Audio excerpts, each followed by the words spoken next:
Told by the cops who lived them and will remember them the rest of their lives. Top cops.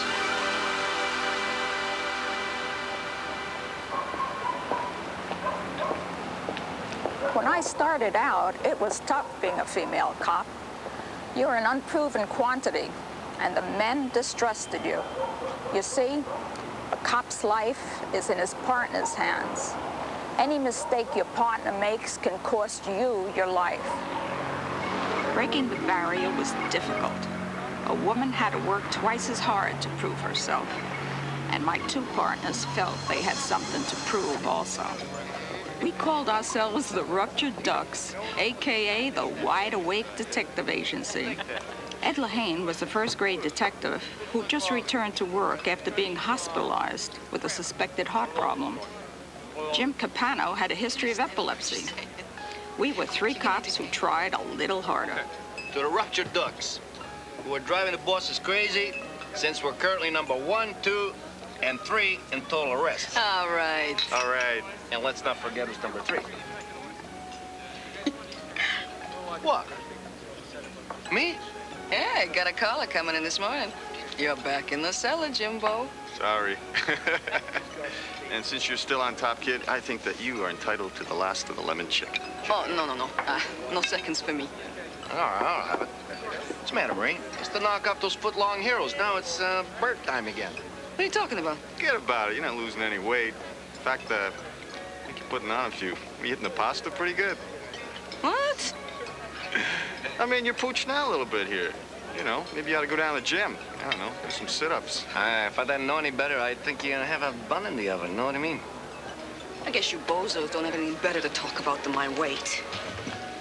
Just for that, you can pay the bill. Hey, come on, we didn't mean anything. We're friends, Marie. Come on, we're just kidding around. Hey, it's your turn anyway. I got it yesterday, remember? Bun in the oven? Look, Don't speak with your mouth full. what did I say? I wasn't upset with the ribbing. Ed and Jim and I kidded each other all the time. But there was nothing wrong with their detective skills. The truth was, I was 7 months pregnant. I hadn't let anyone know I was expecting because I knew their attitude would change from even Steven partners to a more protective status, which would have interfered with our police work. I'd only gained 9 pounds, so it hadn't been hard to hide. But I made the decision to tell Jim and Ed at the end of our tour before I got them, and maybe myself, into trouble. I'd rationalized not telling Jim and Ed because right then, I felt they really needed me. With Jim's condition and Ed still not looking so hot, I was elected to do the driving. Marie, my hand's freezing like this. Can I smoke? No, you're stinking up the car. Want to head over to Broadway? No, let's keep going along here. It's 2 o'clock. It's burglary time. Contrary to what people think, most burglaries occur between 1 and 4 p.m. while people are working or out shopping. It's an ideal time for thieves to go ringing doorbells. Guys. All right.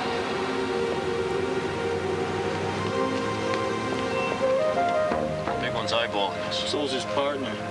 We got something going here, folks. I'll circle the block, see if they give it another try. All right?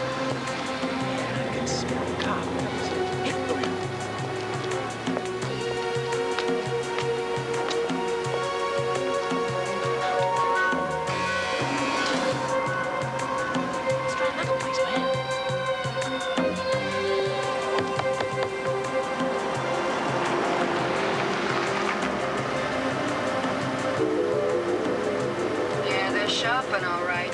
I'll take this corner. Let's box him in.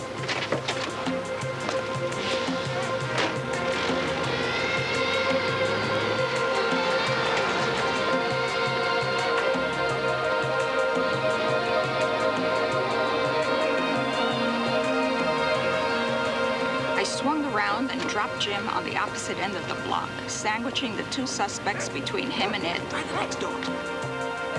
Then I swung around again to hold him in a loose tail. Come on. Yes? trying doors, but something always spooked them away. I think that's what kept them from noticing us.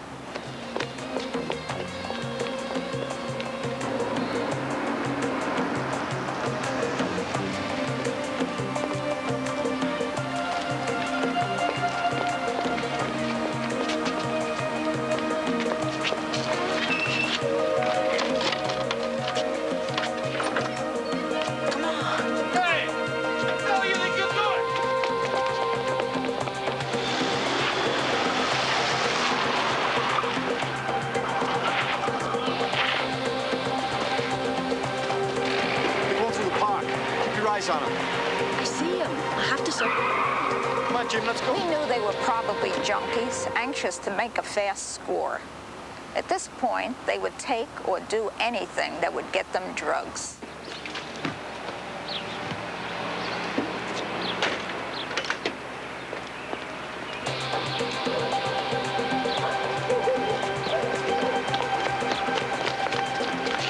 Look, fools, man.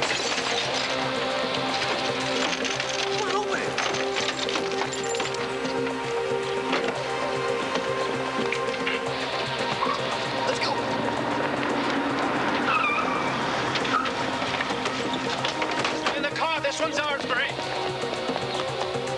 Stop where you are! Stop! Stop! Drop him! Drop everything! Drop back! Put it down! The hell with this? Stop or I'll shoot! Drop the stuff, man. Get up. I'm not playing with you. I said drop the stuff right now! How bad? I've got this one.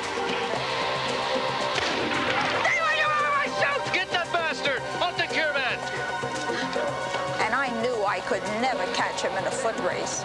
He took off like a bird, first cutting through the parking lot, then dodging between some cars. He was a really smart cookie, but I wasn't letting him get away. He ran across Broadway and into the garment district. The streets were crowded, so I had my work cut out to keep track of him, block after block.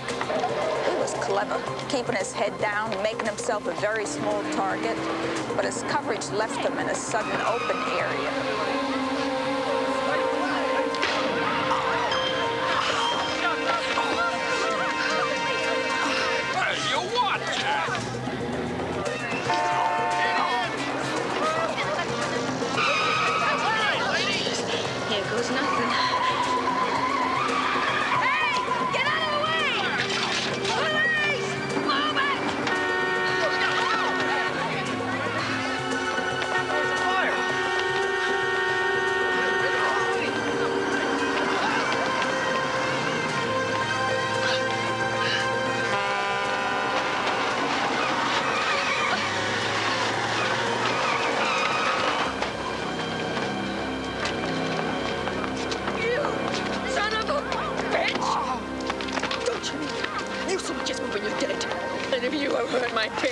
I got him. Ed, I thought you... Crazy broad. Ed, the way you went down back there, I took What's this about a baby? Stand back, are you pregnant? Yeah. You're pregnant? Yeah, I'm pregnant. I told you to stay in the car. Suppose something had happened. Nothing happened. How the hell'd you get here so fast anyway? Just trying to protect this son of a bitch from you. She's pregnant. I know. I told you. A few days and a lot of paperwork later, I went on maternity leave. And 2 months later, my son James was born. But as soon as my mandatory time off was over, I went back to work with Ed Lehane and Jim Capano. But that's not quite the end of the story. About a year later, Curtis Martell, the man I'd shot, came to see me. He said he'd been a celebrity in jail. Everybody wanted to see the guy the lady cop had shot. He'd gone through drug rehab in prison and wanted to thank me for helping turn his life around. It made me feel real good. When we return, Officer Hoyt Wong interrupts a kidnapping on the streets of San Francisco.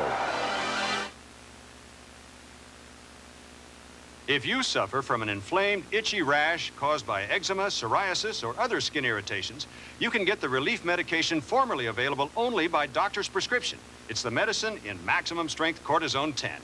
Look, cortisone 10 applied to this itchy rash gets